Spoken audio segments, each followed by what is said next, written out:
얼마 전에 우리 교회에서 오후 예배 때 가정 세미나를 했습니다. 기억나시죠?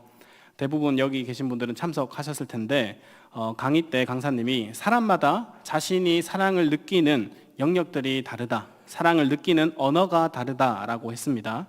5가지였습니다. 인정, 봉사, 함께하는 시간, 스킨십, 선물. 어떤 사람은 나를 인정해 줄 때 사랑을 받는다고 느끼고, 어떤 사람은 나와 함께 시간을 온전히 보내줄 때 사랑을 느끼고, 어떤 사람은 나를 위해서 봉사해 줄 때, 어떤 사람은 안아주고 뽀뽀해주고 손잡아주는 스킨십을 받을 때, 마지막으로 선물을 받을 때, 그렇게 5가지 사랑에 느끼는 포인트, 언어가 다 다르다고 했습니다.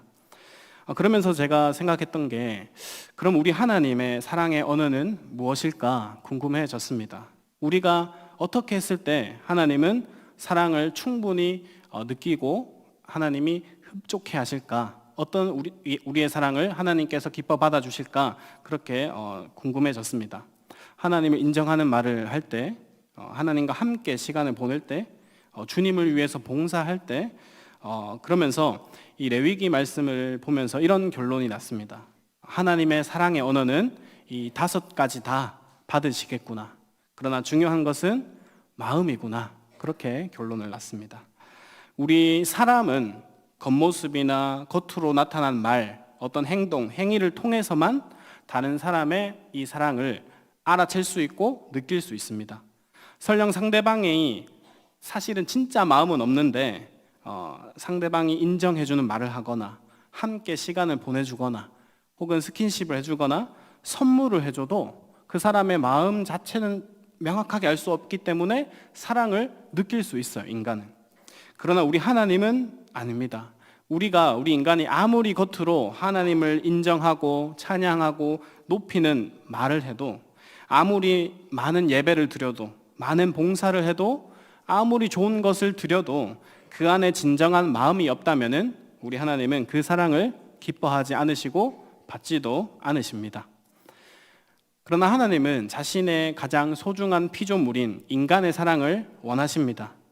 그러나 거룩하신 하나님 앞에서 죄인인 우리 인간은 하나님께 온전한 사랑을 드리는 방법도 또 실력도 안 되었습니다.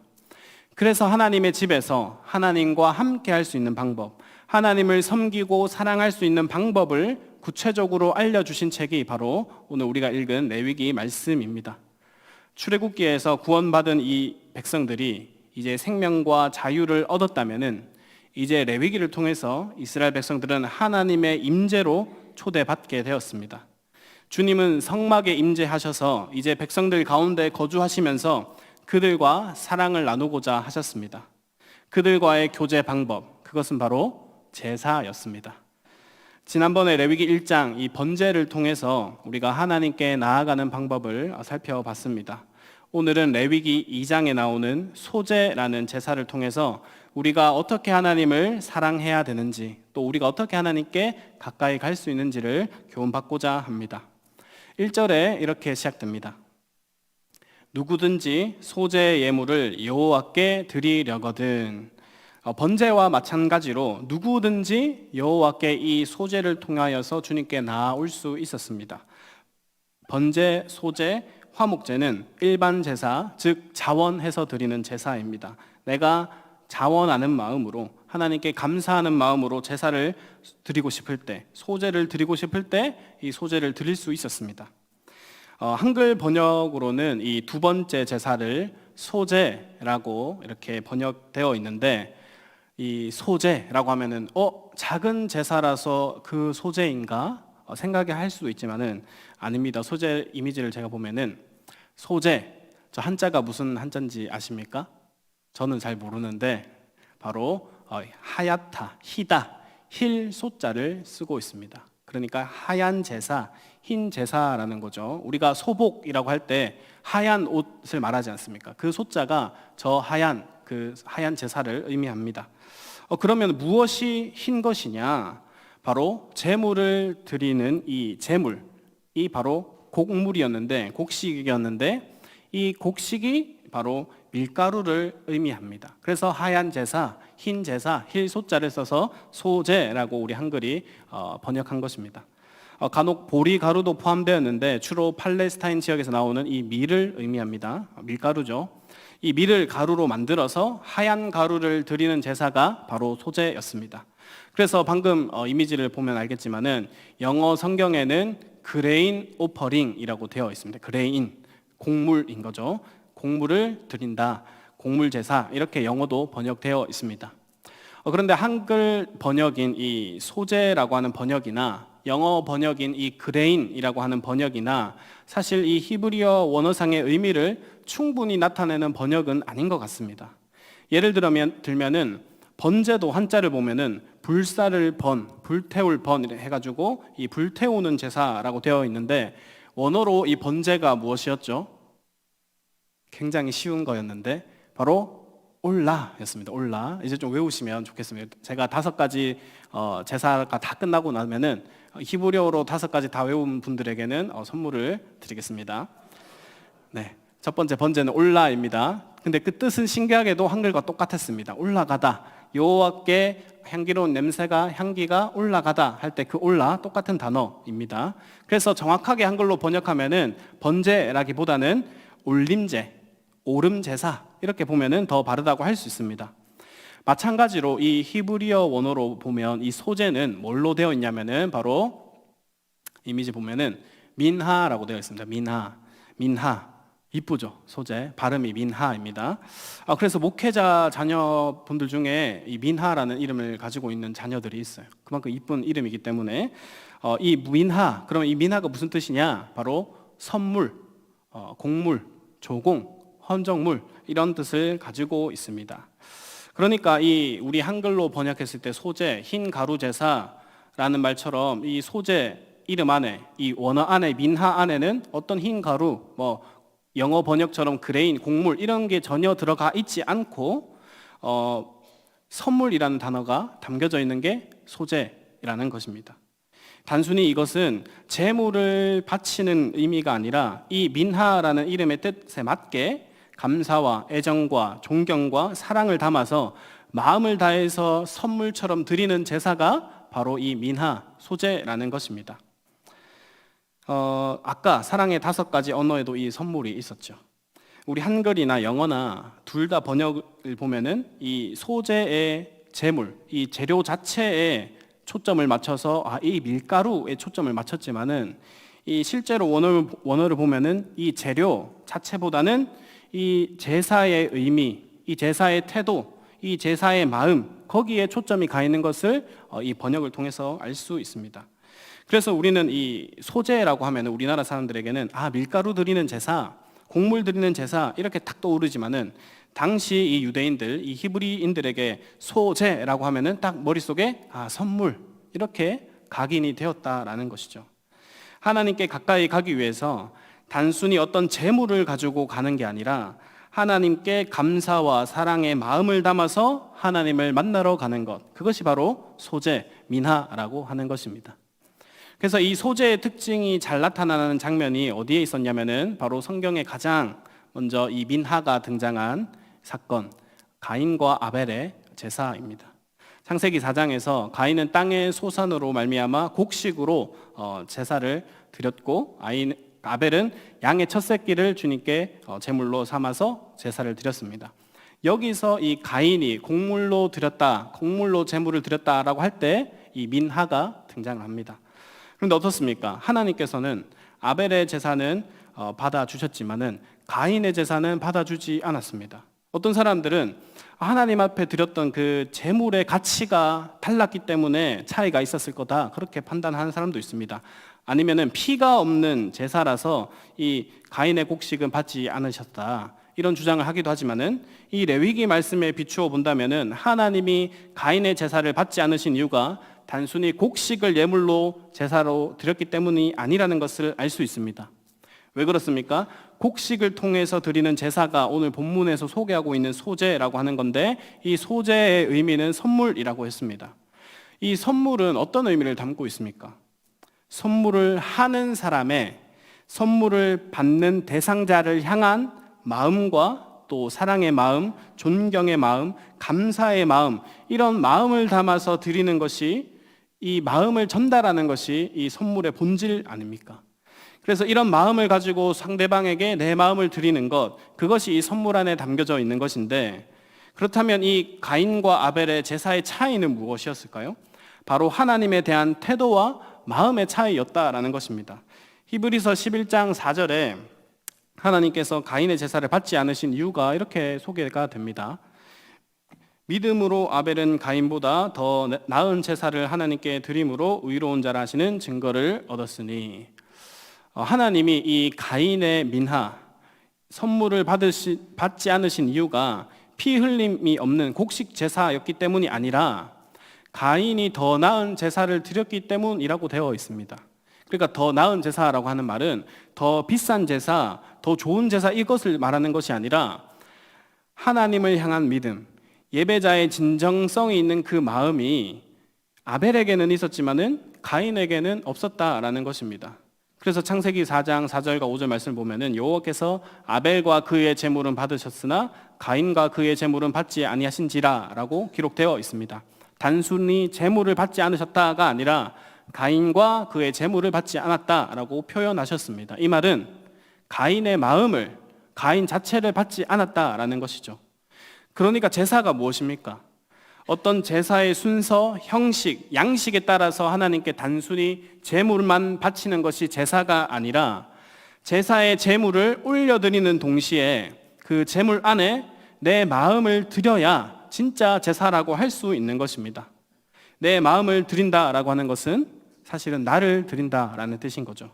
그래서 제사는 나를 드린다라는 것입니다. 이것은 번제나 오늘 소제나 통일성 있게 연결되는 것입니다. 번제가 모든 것을 다 태워서 나를 드립니다 라고 하는 의미가 있는 것처럼 소제도 마찬가지로 내 마음을 온전히 주님께 바칩니다, 나를 받아주세요 라고 하는 의미가 있다라는 것이죠. 하나님이 기뻐하시는 제사는 이런 사랑, 인애, 마음이 담겨져 있는 제사입니다. 그래서 하나님께서 호세아서에서 이렇게 말씀하셨습니다. 나는 인애를 원하고 제사를 원치 아니하며 번제보다 하나님을 아는 것을 원하노라. 또 예수님이 이 말씀을 그대로 인용해서 제사의 껍질만 가지고 와서 형식적이고 외식적인 예배를 드리고 있는 이 바리새인과 서기관들을 향해서도 이렇게 말씀하셨습니다. 마태복음 9장 13절에 너희는 가서 내가 긍휼을 원하고 제사를 원치 아니하노라 하신 뜻이 무엇인지 배우라. 내가 의인을 부르러 온 것이 아니요 죄인을 부르러 왔노라 하시니라. 자, 하나님이 근데 진짜 이 말처럼 제사를 싫어하시는 게 아니죠. 진짜 제사 자체를 싫어했다는 게 아니라 마음이 없는 그 외식적인 제사를 드리고 있는 너희가 싫다라는 것이죠. 이제 가인과 아벨 이후에 모든 인류의 제사는 사실 둘 중에 하나인 것입니다. 가인의 제사냐, 아벨의 제사냐, 마음을 담은 제사냐, 마음이 없는 그저 형식만 남은 제사냐. 오늘날도 마찬가지입니다. 우리가 지금 드리고 있는 이 예배, 우리의 예배 또한 하나님을 향한 마음과 하나님을 향한 선물과 그 사랑이 마음에 담겨져 있지 않는다면은 하나님은 우리의 예배를 기뻐받지 않으신다라는 것입니다. 함께 모여서 절차에 따라서 사도신경을 고백하고 찬양을 하고 헌금도 하고 성경도 읽고 말씀도 나누면서 이 순서 하나하나 절차를 따라서 예배를 드리지만은 이 예배 자리 가운데 하나님을 향한 마음이, 하나님을 생각하는 마음이, 하나님께 드릴 나 자신이 준비되어 있지 않은 그 모습으로 우리가 나아간다면은 우리가 드리는 이 예배도 하나님의 선물이 될 수 없다라는 것을 우리는 깨달아야 된다라는 것이죠. 우리가 억지로 혹은 의무감으로 드리는 그런 예물, 그런 제사가 아니라 우리가 하나님을 예배할 때는 정말로 하나님을 향한 감사와 존경과 헌신과 그리고 온전한 예배자의 마음을 가지고 들어가야지 그 예배가 하나님께 진정으로 선물처럼 기뻐 받으시는 예배, 제사가 된다라는 것을 오늘 소제, 이 민하라고 하는 이름 안에서 발견할 수 있는 것이죠. 그리고 이 소제를 좀 더 살펴보면은 우리가 드리고 있는 이 예배라는 것이 단순히 주일이나 아니면 이렇게 수요일 날 모여서 특별한 날에 모여서 교회 안에서만 드리는 예배가 아님을 또 알 수 있습니다. 오늘 본문 1절 다시 말씀을 보면은 이렇게 시작되고 있습니다. 누구든지 소제 예물을 여호와께 드리려거든 고운 가루로 예물을 삼아 그 위에 기름을 붓고 또 그 위에 유향을 놓아. 이렇게 소재를 드리려고 찾아오는 사람들에게 가장 먼저 준비되어야 될 것은 뭐냐면은 바로 이 고운 가루였습니다. 이것이 가장 기본이 되는 재료입니다. 번제의 예물에서 가장 기본이 되는 요소가 무엇이냐면은 이 짐승인데 흠없는 짐승을 준비해야 됐습니다. 뭐 소가 될 수도 있고 염소가 될 수 있고 양이 될 수 있고 비둘기가 될 수 있는데 중요한 것은 무엇입니까? 흠이 없는 짐승이어야 했습니다. 그런데 소재는 무엇이 기반되어서 드려지고 있냐면은 바로 밀의 가루, 고운 가루가 기반이 되어서 드리는 제사입니다. 그런데 이 밀가루를 잘 살펴보면은 어떤 특별한 가루가 아니었습니다. 고운 가루 하면 우리가 특별한 가루인가 생각되지만은 사실은 그냥 이스라엘 백성들이 매일 먹는 주식으로 먹는 그 밀가루를 의미합니다. 매일매일 먹는 주식이었습니다. 그러니까 매일 먹는 이 주식으로 드리는 제사가 소제인 건데 우리나라로 따지면은 우리가 매일 먹는 이 쌀로 하나님께 제사를 드리는 것과 마찬가지입니다. 특별한 소를 잡거나 양을 잡아서 드리는 것이 아니라 늘 먹던 걸로, 늘 일상에서 보던 걸로 그것을 통해서 하나님께 밀가루를 드렸다라는 것이죠. 그러면 이들의 일상에서 매일매일 먹는 거, 매일매일 보는 거, 그것을 가지고 하나님께 마음을 담아서 예물을 드렸다라고 하는 것은 어떠한 특별한 일이 있을 때에만, 어떠한 특별한 뭔가를 이루어서 받아서 제사를 드리는 것이 아니라 나의 매일매일의 일상의 삶이 하나님께 감사하고, 내가 이렇게 매일매일 밥을 먹을 수 있는 것도 감사하고, 이렇게 내가 곡식을 추수해서 삶을 영위하게 해주시는 것, 그래서 이렇게 매일매일 하나님과 동행할 수 있게 해주시는 것, 그것을 감사하면서 드렸던 제사가 바로 소제입니다. 거룩하신 하나님은 원래 우리 죄인인 우리와 부정한 우리와 함께 하실 수 없는데, 하나님은 이 제사를 통해서 비둘기 하나 잡을 형편이 안 되는 아무리 가난한 자라도, 아무리 가진 게 없는 자라도 일상에서 늘 먹던 그 작은 밀가루를 통해서 자신에게 넉넉하게 나아올 수 있도록, 자신에게 넉넉한 마음을 가지고 올 수 있도록 그 사랑을 담아서 하나님이 이 소제를 주셨던 것입니다. 우리가 때로는 신앙생활을 하면서 내가 받은 게 별거 없어 보이고 남들처럼 큰 간증거리도 없는 것 같고 주님께 드릴 것도 없어서 스스로 작아질 때가 있지만은, 하나님은 우리 작은 일상 한순간 한순간 밥 한 끼 먹으면서 하나님을 향한 마음, 그 사랑, 그것을 주님께 고백하고 찬양하고 예배할 때, 번제 때 그 번제를 기쁘게 받아주셨던 것처럼, 흡족하셨던 것처럼 동일하게 이 소제에도 똑같이 리액션 해주시면서 그 마음을 받아주셨습니다. 그러니 여러분들의 살아가는 하루하루의 일상과 삶, 우리가 집에서나 교회에서나 드리는 이 예배가 결코 가벼운 것이 아니고 하나님을 향한 마음이 담겨져 있다면은 그 예배는 하나님의 기쁨이 된다라는 것을 기억하시길 바랍니다. 그리고 이 소제를 통해서 기억해야 될 것이 또 하나 있는데, 바로 작은 제사라고 해서, 작은 일상이라고 해서 아무렇게나 또 나오면은 안 된다라는 것입니다. 이것이 소제의 절차, 드리는 방법에 잘 나타나 있습니다. 자, 그러면 소제는 언제 드렸냐, 언제 바쳤냐 한번 보실까요? 이 민하는 두 가지의 경우가 있습니다. 첫 번째는 다른 제사와 함께 이 소제를 드렸습니다. 번제를 드릴 때, 또 화목제를 드릴 때, 이 속죄제를 드릴 때 함께 이 소제도 함께 곁들여져서 드렸었습니다. 이것이 일반적입니다. 그래서 또 절기 때 하나님께 감사의 마음을 담아서 드리기도 했고, 또 온 회중이 부지중에 범죄했을 때 또 드리기도 했고, 감사제를 드릴 때, 또 제사장 위임식 때도 이 소제가 드려졌습니다. 이것이 보통의 이 소제의 방식이고, 특별한 경우가 있었습니다. 이 독립적으로도 두 번째 소제만 가지고 예배를 드릴 수도 있었습니다. 제사를 드릴 수 있었습니다. 이제 소제, 이 밀가루만 바쳤겠죠. 언제 또 쓰였냐면은 이 민수기를 말씀을 보면은 의심의 소제라고 해서 아내의 불륜이 의심될 때 또 특정한 이 소제의 방식이 있었습니다. 그리고 감사를 드리고 싶을 때, 또 어떤 첫 수확을 했을 때, 이 추수할 때 소제만 가지고 드리기도 했습니다. 이렇게 첫 번째든 두 번째든 이렇게 다양한 목적과 이유로 소제를 드렸는데, 일반 백성들이 자발적으로 이 소제를, 이 밀가루를 바칠 때는 아까도 말했지만은 가난해서 소제로 밖에는 드릴 수 없을 때가 대부분 경우였습니다. 번제를 보면은 소나 양, 염소, 그래도 중상층 이상들이 이 제물들을 가지고 올 수 있었겠죠.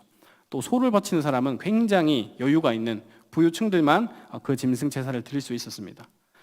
그런 짐승도 바칠 수 없던 사람들은 그래도 비둘기라도 바쳤습니다. 사실 이 비둘기를 바치는 사람들도 거의 경제적인 수준이 바닥이라고 할 수 있는데, 이 비둘기조차도 드릴 형편이 안 되는 사람들은 그럼 어떻게 했을까요? 그럼 비둘기 잡아와서 드리면 안 될까요? 이렇게 말할 수 있지만은, 만약 그 사람이 병들었거나 어떤 신체적인 어떤 장애를 가지고 있으면은 어떻게 할까요? 가난한 데다가 신체적인 문제까지 있어서 누군가의 도움을 받아야만 살 수 있는 사람들, 집에서 비둘기를 키울 형편도 잡아올 형편도 안 되는 사람들, 남들은 다 하나님께 뭐라도 가져가서 감사와 사랑을 고백하고 있는데 형편이 안 되어서 못 나아가는 그런 사람들, 그들을 위해서 하나님은 평소에 먹던 밥, 이 밀가루를 가지고라도 자신에게 올 수 있도록 그들을 하나님께서 배려해 주셨습니다. 그 배려와 사랑이 이 소재 안에, 이 소재의 종류 안에 계속해서 나타나고 있음을 알 수 있습니다. 이 소재의 종류를 한번 볼까요?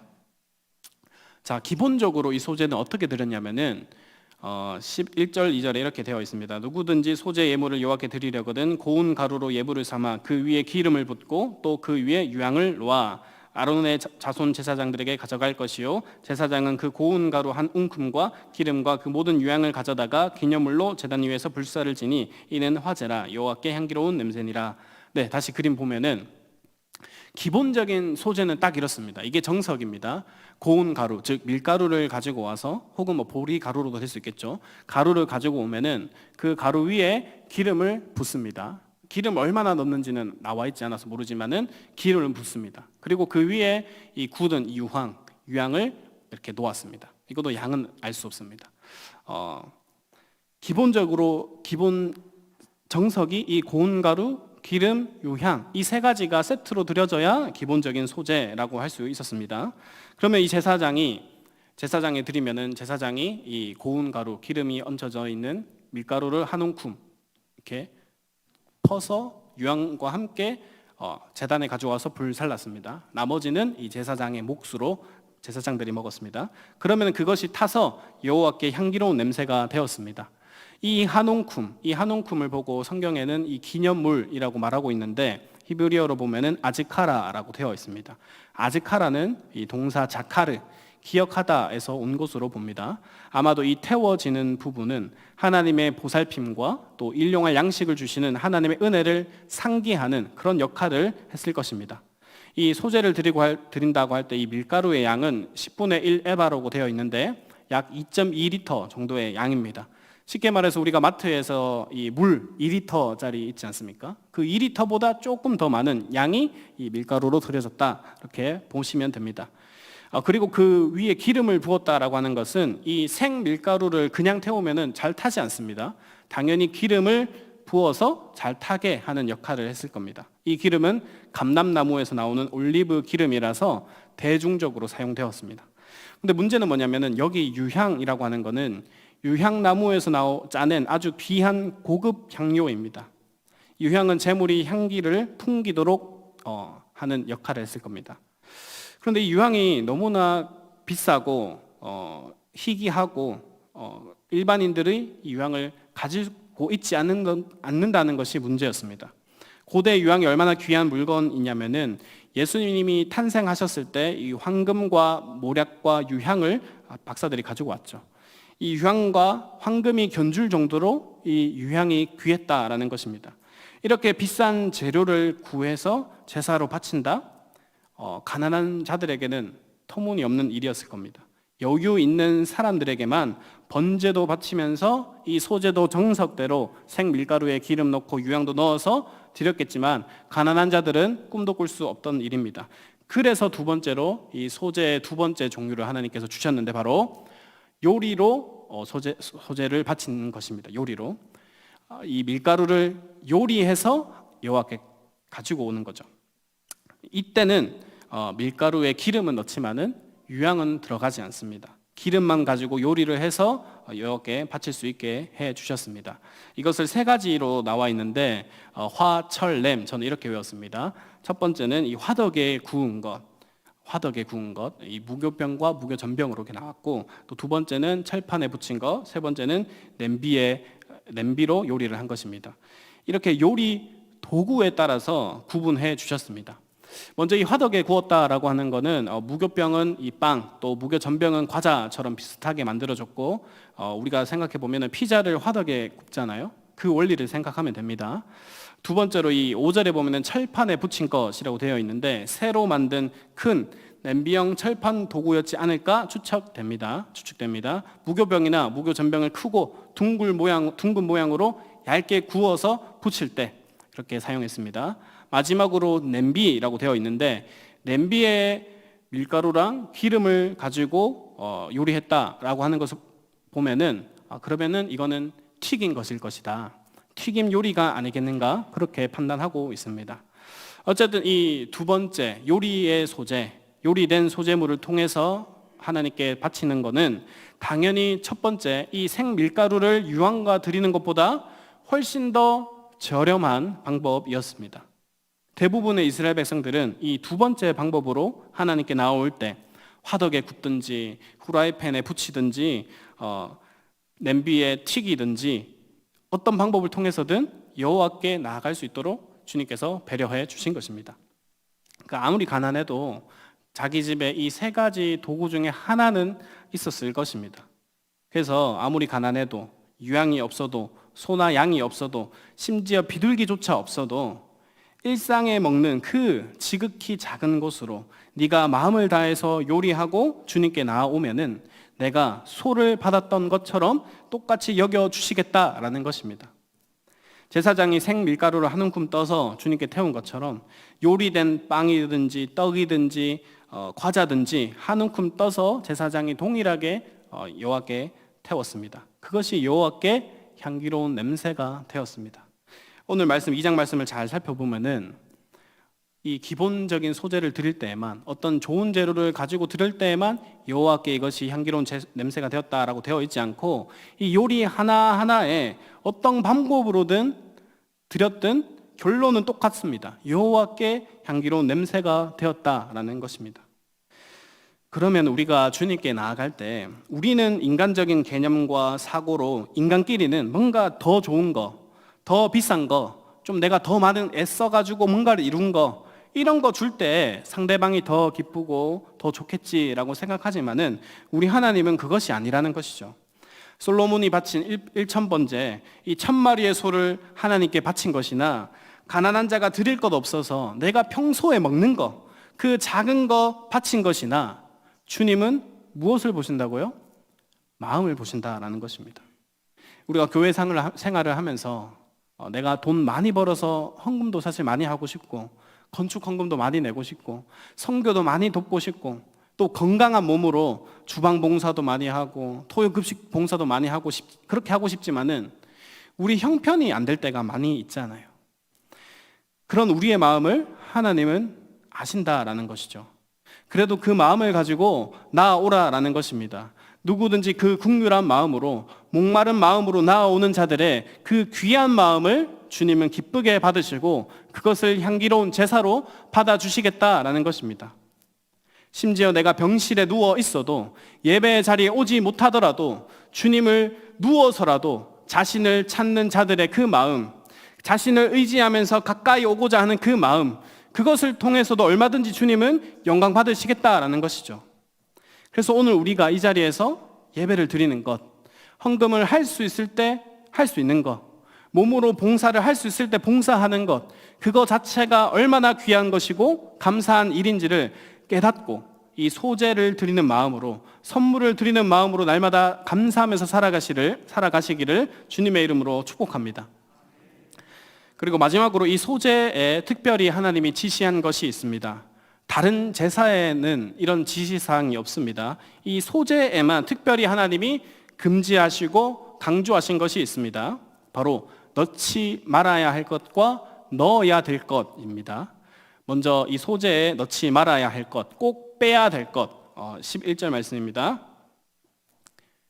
너희가 여호와께 드리는 모든 소재물에는 누룩을 넣지 말지니 너희가 누룩이나 꿀을 여호와께 화제로 드려 사르지 못할지니라.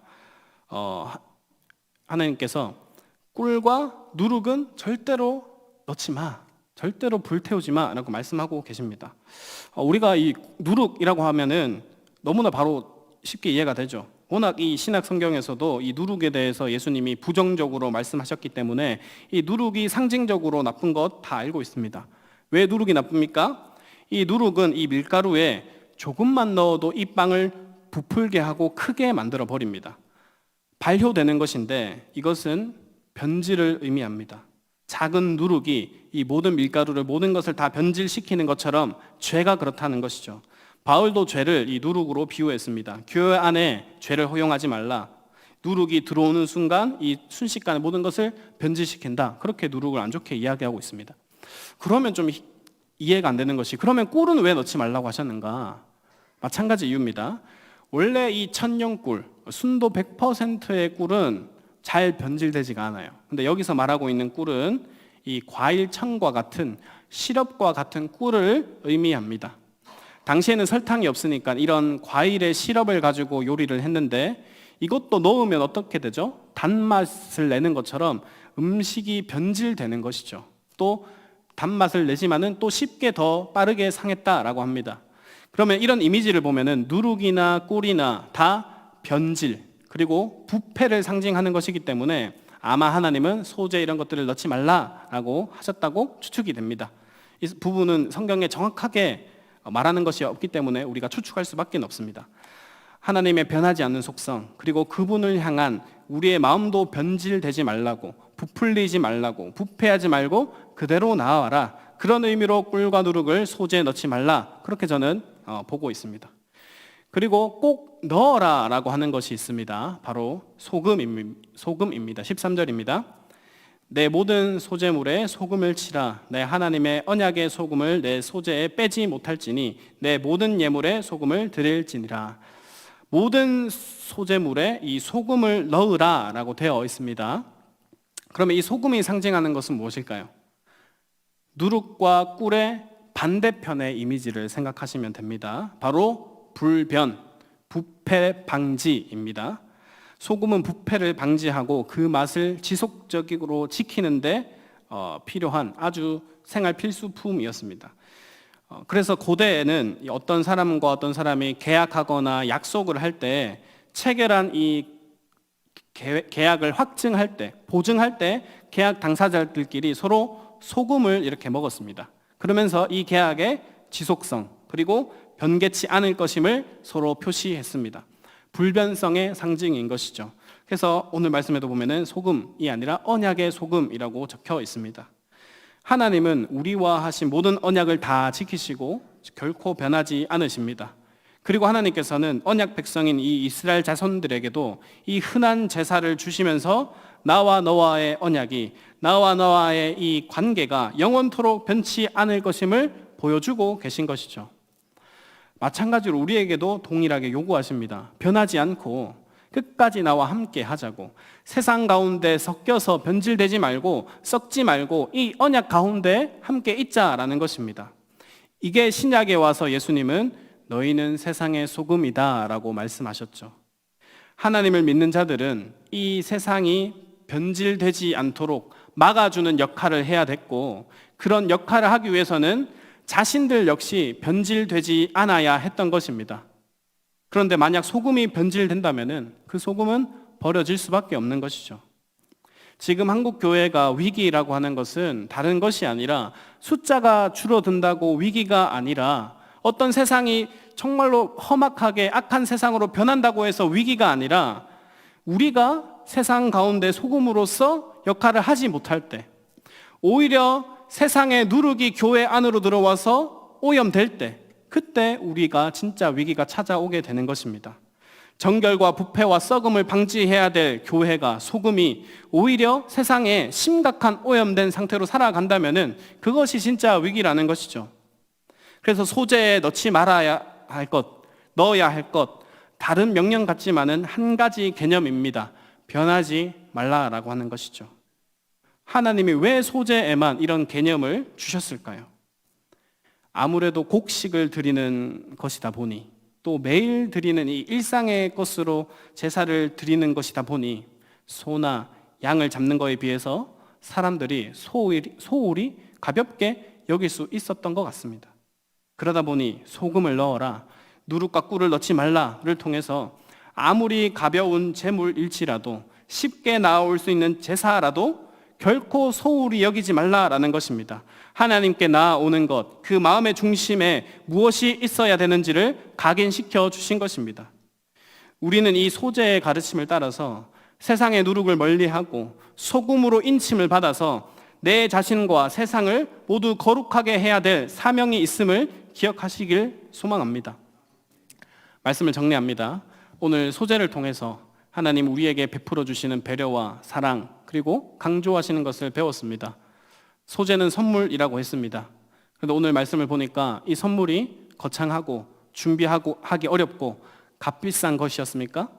아닙니다. 굉장히 일상적이고 평범하고 누구라도 들고 나올 수 있는 그런 선물이었습니다.